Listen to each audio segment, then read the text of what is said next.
Hey everybody, James here with an announcement. Answer for It Live, the comedy show disguised as a panel trivia show, is coming to the Bell House in New York City on October 8th. I'll be there with Elyse and Drawfee's Julia Lepetit and Jacob Andrews with more special guests to be announced. You won't want to miss it. Tickets are available now over at thebellhouseny.com or jameswillems.com/answerforit.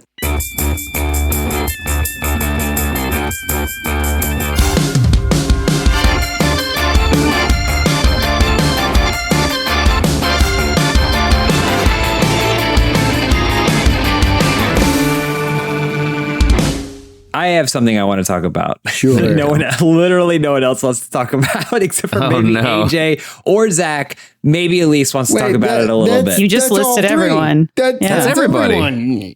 No, I don't want to though. So, okay.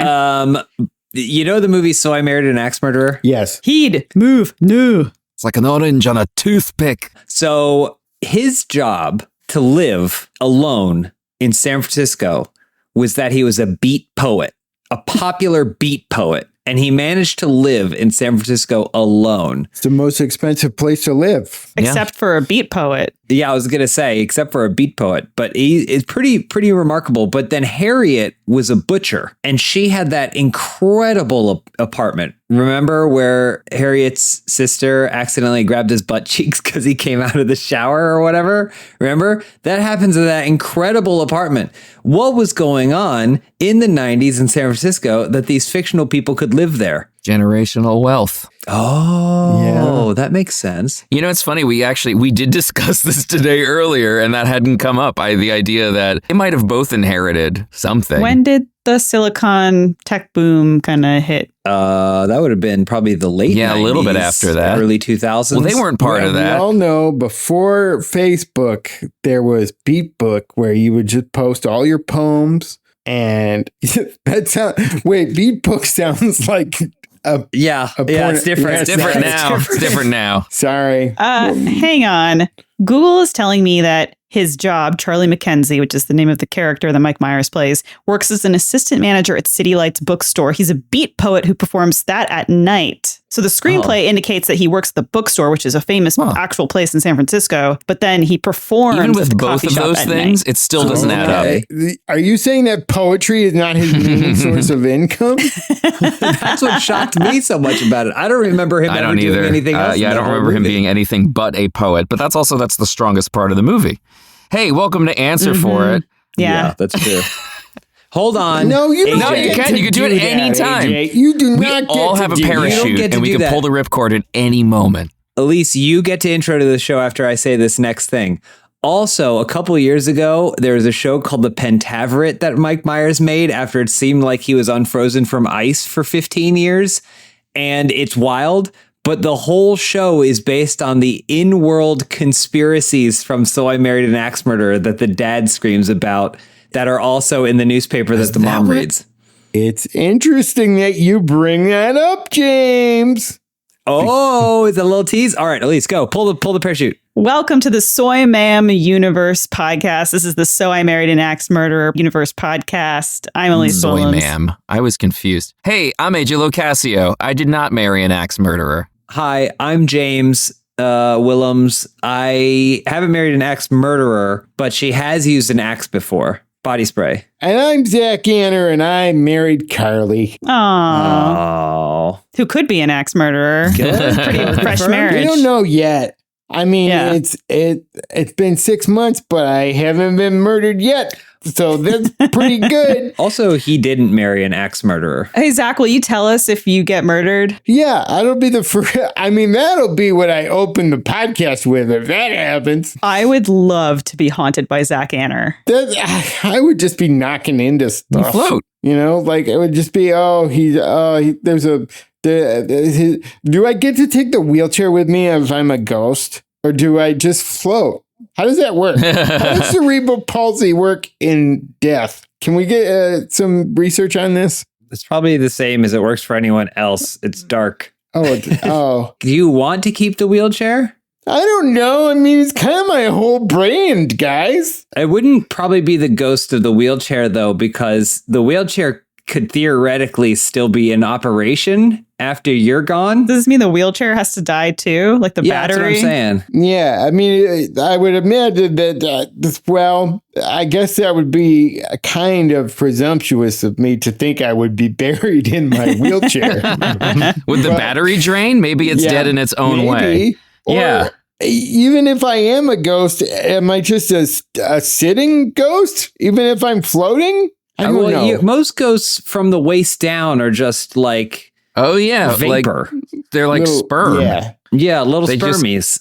Which is how it is in Casper, although also the dad shows up with clothes in the beginning. Mhm. Like he's got like a sweater and glasses. And my theory is that the longer you're dead, the more you forget your corporeal form and you become this amorphous smoke shape, which is what Casper and all them are. That makes sense. And Kerrigan shows up with makeup. That's a really articulate way of like explaining Casper ghost rules. Well, thank you. Yeah, better than like just spermy thing. Yeah, a little spermy thing. There was a brand in the 90s called Spermies that was a body lotion or like a tanning lotion. I used to see it as a kid at the like tanning places by me, and I'd be like, "Spermies, isn't that a bad thing?" And my parents would be like, "Don't say it. Don't say that. Don't worry about that." It was a tanning lotion? It was like a tanning lotion or a It was an import. Oh, okay. Is it a Canadian thing? Is it, Yeah, I don't know. a French Canadian thing? Yeah, sperme. You know, I've never Googled it. I've never bothered to Google it but they had like little helmets and there was like a cute mascot. And I don't know why it was called that, but the tanning place that my parents would drag us to would have that displayed as like a thing you can get. Wait, your parents dragged you to a tanning place? My parents dragged me to the weirdest places. My dad would bake himself like a Costco chicken like once a week. Did you ever get a tan as a child? Time to get in bed, child. The tanning bed. I would love to see AJ's dad in the Casper world. He once closed him. It's his very Final Destination. Got closed into a tanning booth with a hornet, and the hornet apparently repeatedly stung him. What? I don't understand. Closed into it. Tanning booths don't close all the way. This one was one of those ones that you just like, chunk. I remember seeing it. It doesn't seal. Ever been a tanning booth They'll like leave that. like a little thin crack, but if there's a hornet stuck in there and you're panicking, you're going to get stung. All right. yeah. First Okay. question. We're doing something a little bit different today. I'm going to ask a question, and then Zach and AJ also have questions. We'll fight for Wow. questions. So we'll fight for question supremacy, but I'll kick it off first. In the late 1970s, a playful rumor started about scientist Stephen Hawking. He publicly addressed the rumor and is mischievously quoted as saying that he would run over the toes of anyone who spread said rumor. What was the rumor? that he ever got stung by a hornet in a tanning bed. Yeah, he refused to believe that. He was known to be the ladies' man, and by that I mean quite a philanderer. Is that the word? A man where about town he'd go to a lot of strip clubs, and Did he?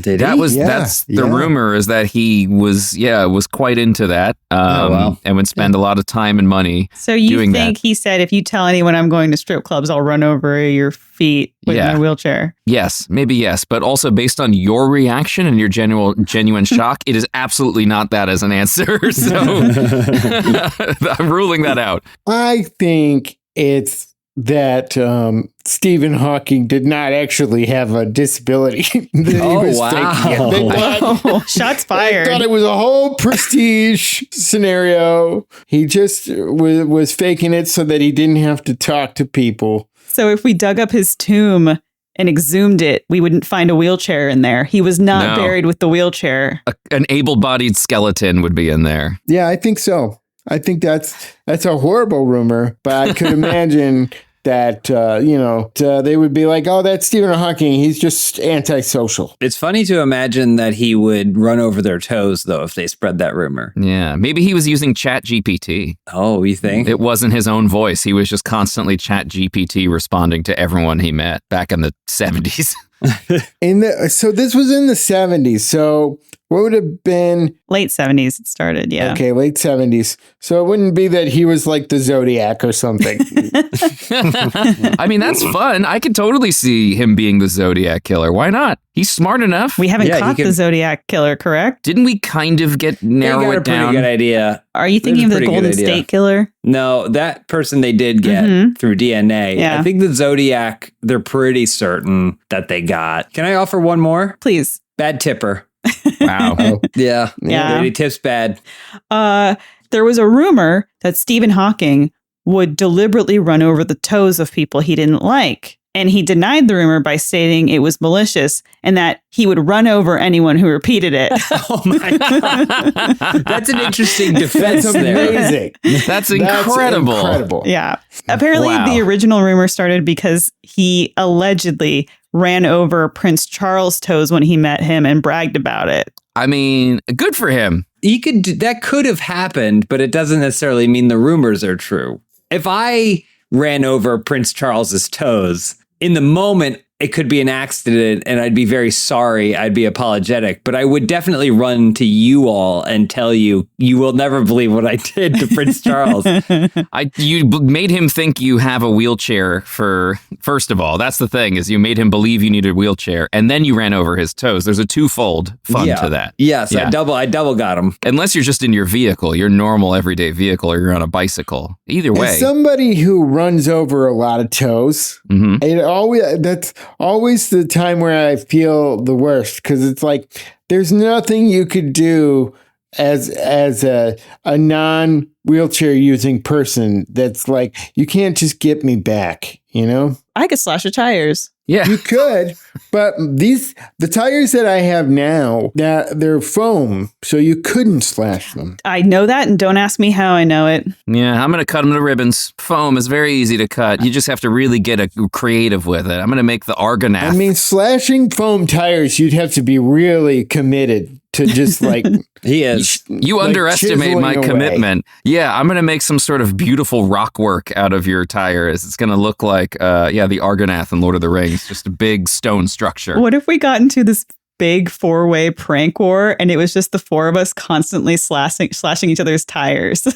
It was Wait, so. what are our tires? It became so expensive. Our cars. Oh, Yeah, our our tires. bikes. That's not fair, though, because slashing my tires literally means that I can't go anywhere. You guys could still walk. We live in LA, Zach. I feel like for that to be fair, I'd have to be able to like break your legs or at least like sprain your ankle or something. Okay. Well, let's move on here. Zach, give us a question. Fine, Zach, you're allowed to carve up our knees. Okay. This one is for Elyse. You might know this right off the bat. Hold on. You can't do that. You did You this can't- last you time you can't- hosted. you can't- where you can't point where to you the said, stands. This question is for Elise. The Babe Ruth of the podcast, This just point out to the question stands. is- well, all of us may know the answer to this. Okay. Which recording artist has the most Juno Awards? The hell's a Juno Award? Get ready to be educated here. It's essentially our Canadian Grammys. Oh, is that like a Juno pose that everyone's always talking about with Sabrina Carpenter, where she does like a cheeky little pose during, I guess, a song named Juno? I don't know enough about her. I want to say that it's someone like Neil Young or Bruce Coburn or someone like Gonna that. ignore that, huh? Or that. Just gonna steamroll everything I said. Your frivolity.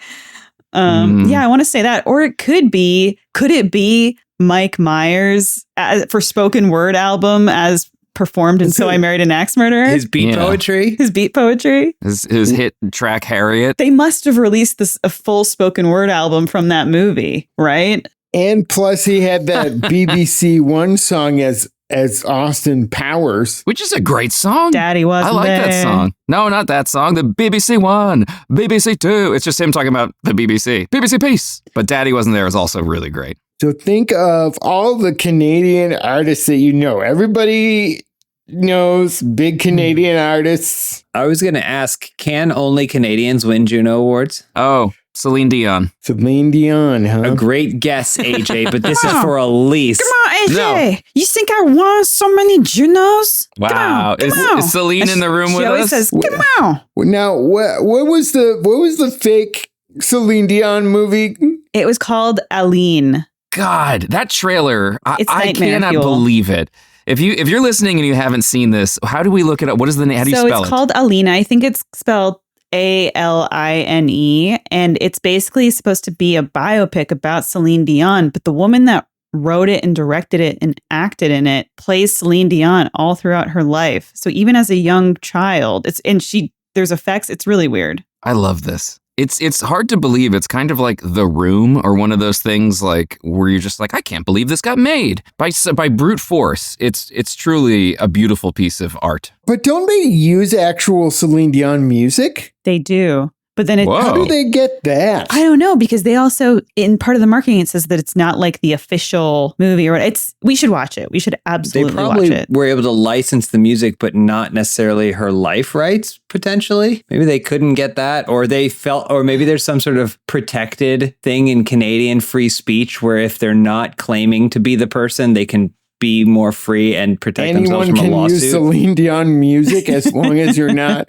pretending to be Celine Dion directly. It's in the Constitution. No, the music they probably had to pay for, but the story, it meant that they did not have to go through the Celine Dion estate or whatever to do that. I'm going to say Dave Coulier, final answer. Oh, the voice of Slimer from Real Ghostbusters? That's who I said. That's who you said. I'm going with Celine Dion. This is my husband. He 150 years old. And that's why she's going, come on, because he's too slow. And she's trying to get him to speed up. Come on, I'm Celine Dion. I mean, it could be Gordon Lightfoot, could be Neil Young, like I said. Yes, Bruce Joseph Coburn, could Gordon-Levitt, be Celine, Bigfoot. could be Shania, could be Avril, could be Bare Naked Ladies. You can't just name Tragically everyone Hip. in the world. Wow. Who is it, Zach? With a record-breaking 25 Juno Awards, Anne Murray. Anne Murray. Wow. Who the hell's Anne Marie? Not Anne Marie, Anne Murray. Yeah, I was say, is this the Perfect 10 woman, whatever? Grumpy old men, right? She was, I think she's from the Maritimes, and she was just kind of she's a woman who sang. There'd always be some Christmas special or something from her. She always looked old. I think Celine Dion has 21. The Weeknd, I believe, has 22. Wow. The Weeknd. Wow. But yeah, Anne Murray just won. Let me see. Let me look at my notes here. Oh, he's got notes on this. She won. He's had notes in the past, and then we got a ton of comments saying that that's wrong. So Yeah, the notes don't mean anything. Well, honestly, with the Alamo question, that's on me. I just thought it would be a funny question. Threw it in there. Didn't even consider that it wasn't the Alamo. She also she won, I believe, Album of the Year like 8 times. She won Children's Album of the Year for the album "There's a Hippo in My Tub." Oh, I thought it was going to rhyme. There's a hippo in my tippo. The reason that I thought this was such an apt question for this episode is on the Pentaveret, which we all know is the show based on the internal world from, so I guess, what is it? I Married an Axe Murderer. Soy Ma'am. So I Married an Axe Murderer. The Soy Ma'am cinematic universe. Shep Gordon is one of the members of the Pentaveret, and Shep Gordon was like Jimi Hendrix and Alice Cooper and Janis Joplin's manager, but also managed Anne Murray. You know, you landed the plane eventually. You took a pretty long route, but you got there. He had to lay over at the Pentaveret, which is always a bad sign. But how random is that? That one of the members of the Pentaveret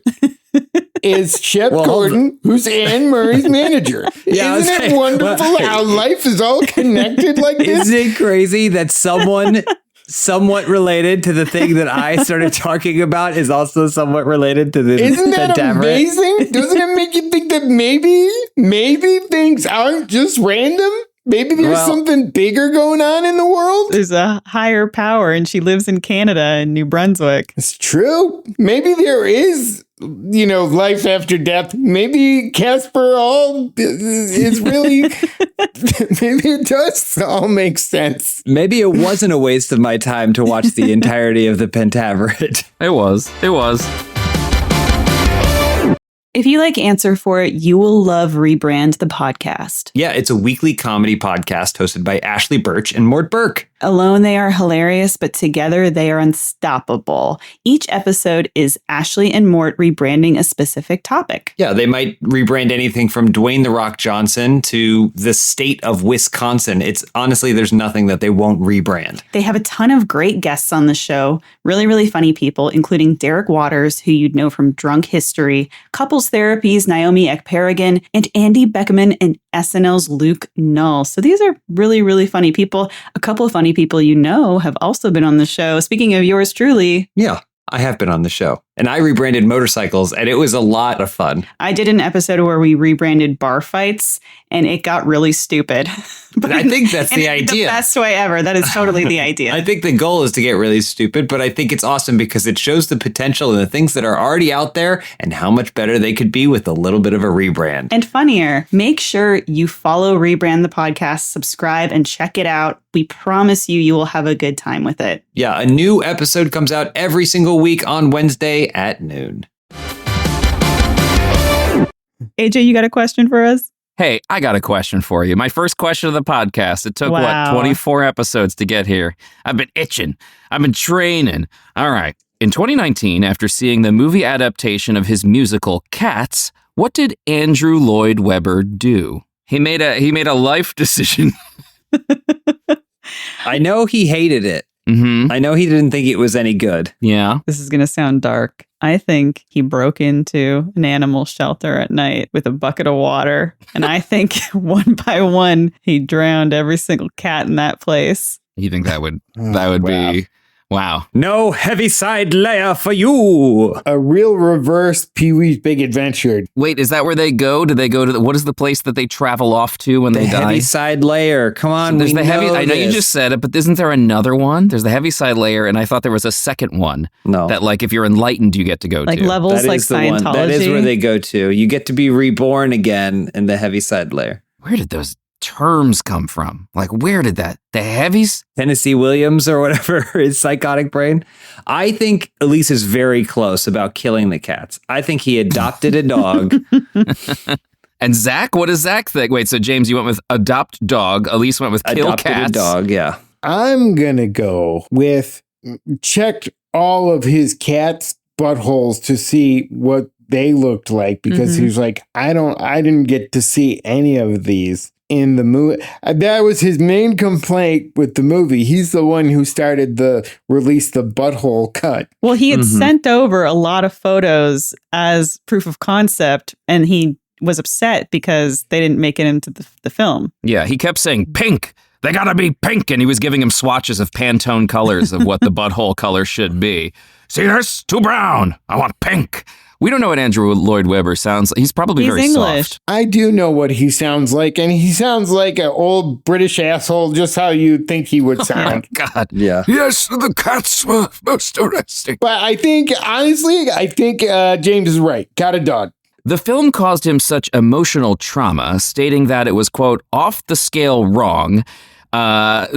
He said, oh God, no, is one of his quotes when he saw it. And the only good thing to come out of this film was the Havertys emotional support dog named Mojito that he adopted shortly after. Oh, Yeah. that was my backup answer. I love that. I love that I got that right, given how much time of my life was devoted to that film and still is in many ways. It gave you something back. Yeah, the more you love cats, the more it loves you back. This is a fun fact for all of our listeners. If you enjoy watching Muppet Christmas Carol around the holiday season, which you should enjoy doing because it's a fantastic movie, you can immediately start Cats after Muppet Christmas Carol ends, and it will pan down to London from the same crane shot that it leaves London in the Muppet movie. It's perfect. The timing is perfect, and if you do it when a bunch of people are over at your house and not noticing, they might not notice until, basically the cat starts singing. They will leave your home soon after they notice. Especially when it gets to Rum Tum Tugger's song. But There's quite arresting footage of me watching Cats where I didn't realize my partner was filming me watch Cat. I think she put it on, or someone put it on, and I'm just stone faced, and not in like a way where I noticed. I wasn't doing it because I thought someone could see me.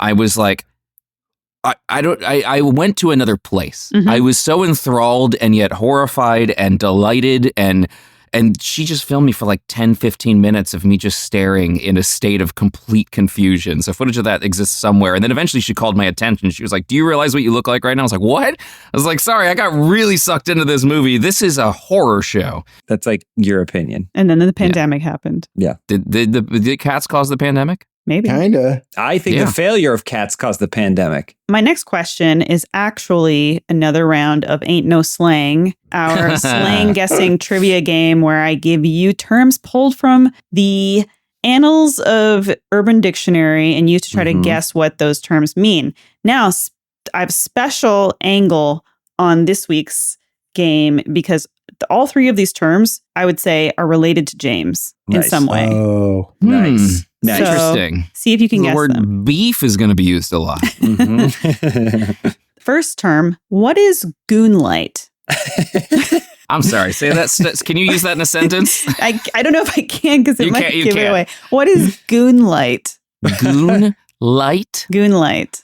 Yeah. So it's light. So I obviously know all the answers because they're related to me. So should I not answer? Did you actually know what this is? Yeah. Really? It's when you pull the covers over top of you and you're holding a flashlight where you're also slowly. No. There's There's nothing sexual about any of these terms. I didn't first say of all. anything sexual. I can tell you this is a term that was first used by Nick from Nick's Strength and Power in late 2020. Oh, yes. Yeah. I do know who that is, but Do you really? I was Yeah, being an yeah, I idiot. do know who that is.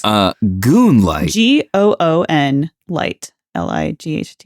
Zach, do you have any thoughts before I jump in on this? I was going to say it's when it's like dark and you have an elongated shadow and you just have a very long shadow and your physique looks better in the shadow than it is in real life. So it's your goon light. Oh. Like, That's It's not really dissimilar from good. what I was going to say. That's Given pretty given good. the source of the phrase, you might be pretty close. Goon is not generally a good term unless I missed the point where it's been embraced as something good. It's generally bad. So I thought maybe it was bad lighting. You can't fight the goon light. Goonlight, where you know you have a good pump and the mirror should look good, but because of where the lighting is at this gym, it's just never going to make your muscles pop the way you want to. So you can't. There's Damn. Goonlight here. Okay. That's really good. That's a really, really good answer.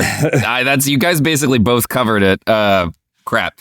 Well, I'm going to say that it's the light that shines off of your goon when you're in the gym.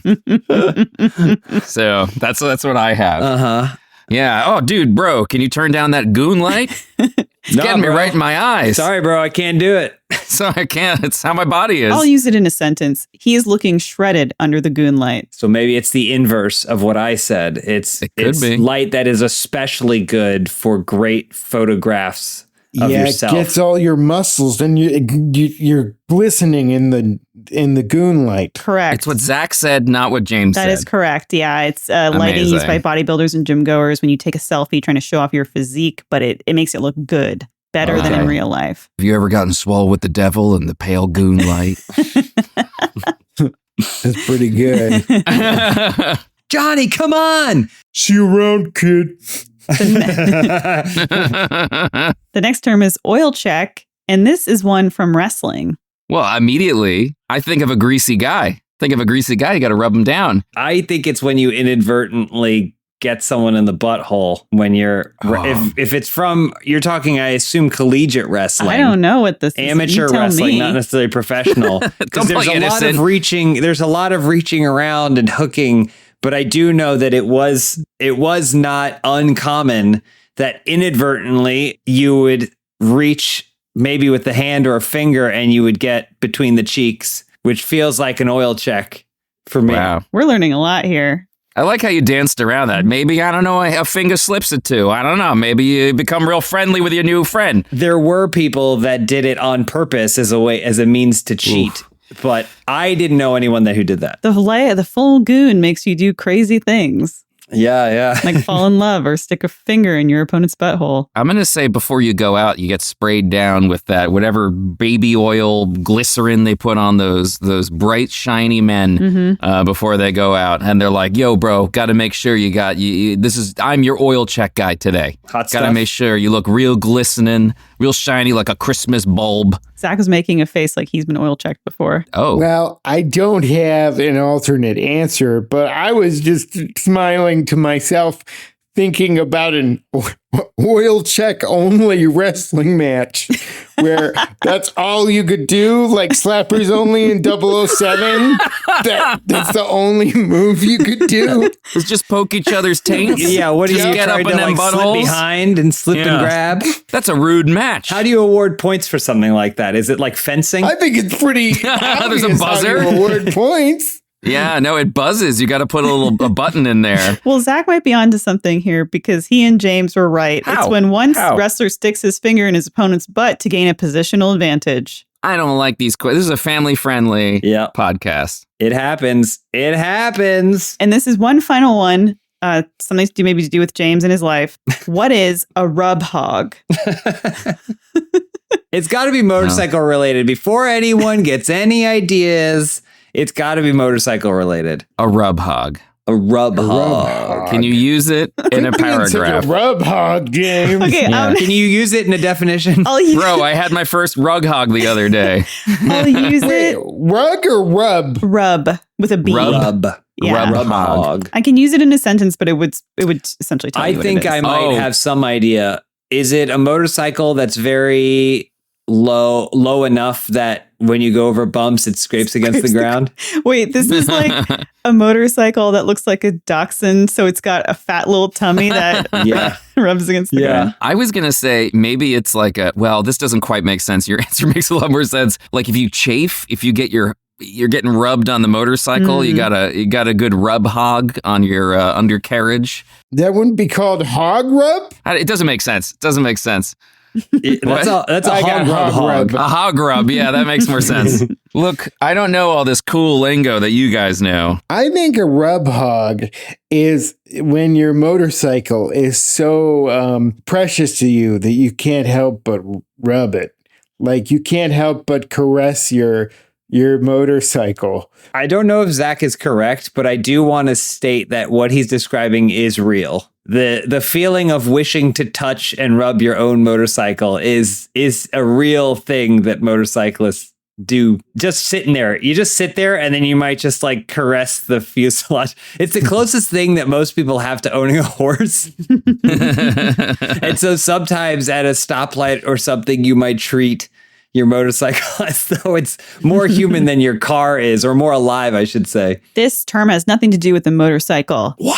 A rub hog. Wow. A rub hog is someone who always wants to be rubbed, e.g. back or neck rub, in a non-sexual way. The rub hog generally only receives the massaging. It's It's Elyse. Yeah, for Elyse is sure. my- The rub rub hog hog. generally only receives the massaging but does not offer reciprocation. This rub hog then turns into a rub log, going into a sleepy near comatose state. Holy Wow. crap! Do they know you? I was gonna say it can't. It's so You specific can't. to Elyse, but she wouldn't be able to define it because there's no way she could see it all in the third person so clearly unless someone else defined it. That's crazy. Wow. Did I write that? Look, I may be a rug hog. That's it. That's it. That's the end of it. She That's said it. maybe a rug hog. That's it. Period. That's the end of That's the it. defense. The Your end. Honor, I may be a rug hog, and then the jury stands up and claps. Zach, you got a question for us? No. Oh, okay. I heard that James had a question about cats. Sorry, I have a question. If you want me to go, No, I wish to go. okay, go ahead. In the 2019 film, Ian McKellen portrayed Gus the theater cat. Now, this is a nickname. What is this cat's real name? You know we can't answer this. Yes, you You can. know it's gonna be Gustavo You get funny, and Jenkins, you barely gotten any of these questions right. Gus the theater cat. Yeah. That's his name. No, that's a I am nickname. That's a Gustavo. nickname. What is the character's real name? Oh, it's gonna be something like Gustalacious Gloom. It's Gustavo Rub Hog Hugger or It's- something. Oh, Rum Tum Tugger and Rub Hog Hugger are brothers. I think it's shocker. It's Frank the hot dog cat. But I prefer Gus the theater cat. It's got to be a long, silly name. Because what did you say? What do they go to the dark side place when they The die? heavy side layer. The heavy Oh, side is layer. it just like fluffy or something? Ooh, I like this Wow. direction. Is this an answer that we could deduce from the film? if we had it up right now. That's tough because I don't think you could deduce anything from watching the film. I think watching it makes you have more questions. Okay. I don't think it clears anything up for anything. So how did you get this piece of trivia that you just pulled out of your ass? It is a part of the knowing the full name of this cat is a part of the story of cats. If it's like anything, like Mr. Mistopheles is a name. Yeah. How could anyone ever in a million years guess those sounds? Fluffy, final answer. Because he got to die, right? That was his thing. He was like, oh, finally I get to die. No. He was like an angel cat, right? No. Like it's... I don't. No? Gus was not chosen at the Jellicle Ball that year, unfortunately. Yeah. The correct answer is asparagus. Oh, that's really cute. That's amazing. I'm mad at us for not knowing that. But you were close, AJ. You were on the right track. It's a shortened... Gus was short for, you would think Gustavo or something, but it's short for asparagus. The shame he must feel, especially picturing Ian McKellen, like, what's your full name? I don't want to talk about it. It's asparagus. Please, no. Is it because his cat piss smelled worse than other cat piss? Yeah, I have one talent. When he sprayed on the walls during mating season, everyone knew whose it was. Gustavo, is that you again? Oh. All right, that's my cat's question. I'll prepare more cat's questions for every future episode. I liked it. I loved it. I'm so glad we got a chance to hear that question. Thanks, Zach. AJ, you want to finish this off with the final question? All right. I didn't have a lot of time before this. I had, like a half hour? So these are just what I got. How did Kanye West apologize to Taylor Swift after taking her mic at the 2009 Grammys? What was the action performed? What was the thing that he did to apologize? I think he sent a dump truck full of microphones to her house. Because if you take a mic, the only reasonable response would be to give 100 mics in return. Like, take a penny, give a penny. What's the thing at the...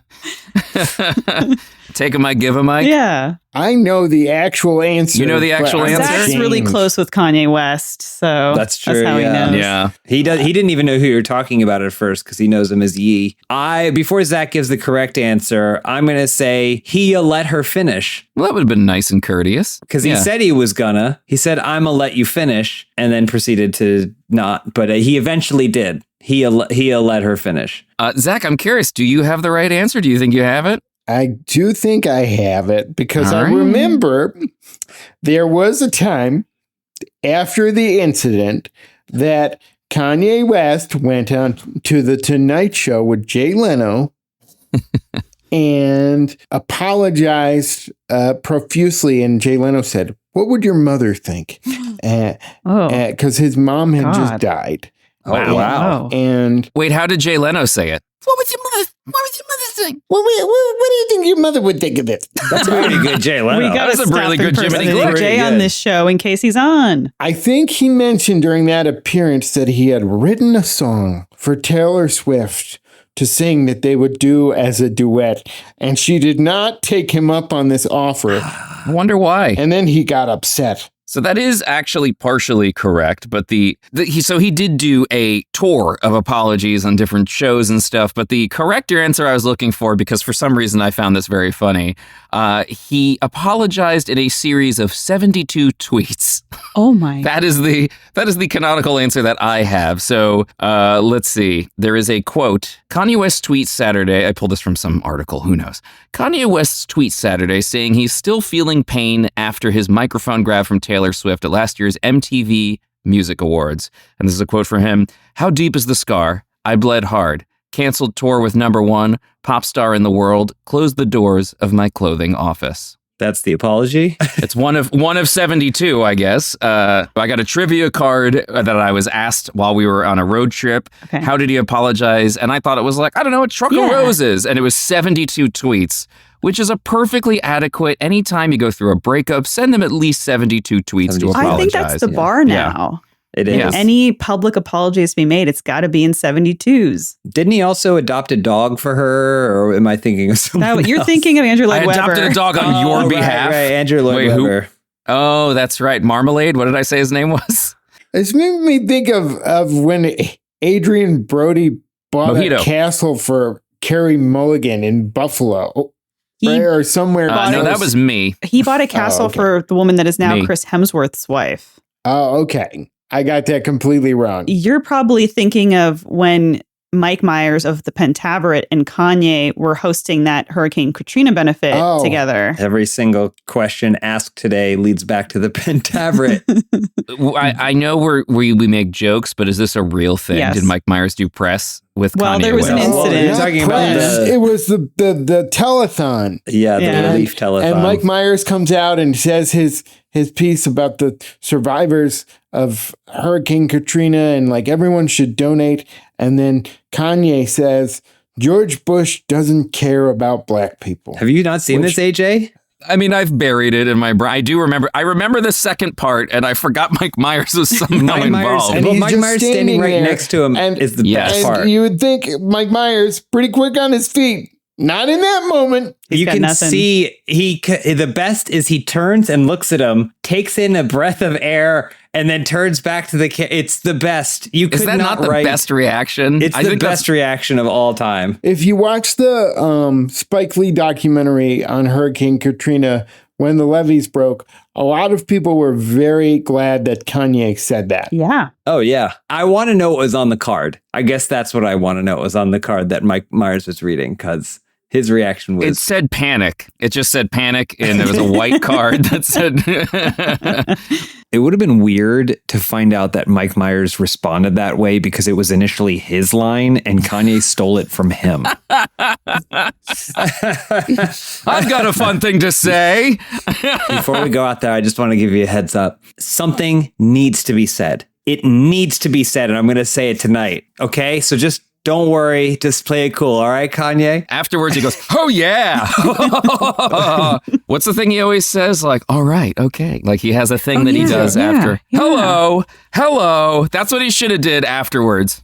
Yeah, he should. Man, Mike Myers missed his opportunity to just go hello after Kanye dropped that knowledge. I want to end this episode with a little exercise because people Okay. are still talking about how they are having a hard time telling James and AJ apart. I want to lean into that and say, I'd like you to try to synchronize your voices by saying one line together. So I would like you to say from the film Cat in the Hat, in the voice of the cat, I would like you to say, "You're not just wrong, you're stupid." I haven't seen the film. So while I'm doing a voice that isn't my own to show that our voices are the same. But I've seen the film. It's me, the Cat in the Hat. Yeah. What's the line again? Can I get the line again? You're not just wrong, you're stupid. You're not just wrong, you're stupid. You're not just wrong. You're stupid. Okay, now put them together. I'm James. No, we can't. We can't. We can't together. possibly be that powerful. On three, AJ. Okay. 1, 2, 3. You're not just wrong. You're stupid. We sound like every dumb dog in the Looney Tunes thing. All right, now Zach, join on in. You're not just wrong, you're stupid. Zach, Please come cut on, all of Zach. this. Okay. Please cut all of Okay. this. All right. You're not just wrong. You're stupid. I heard Zach very clearly in that. I'm sorry. Oh, okay. I'm All sorry. right. I wanna go home. I'm not James or AJ, and I like that about me. You have a beautiful, distinct voice. You just cut everything we've done here. All right. Up to me going, hello. That's it.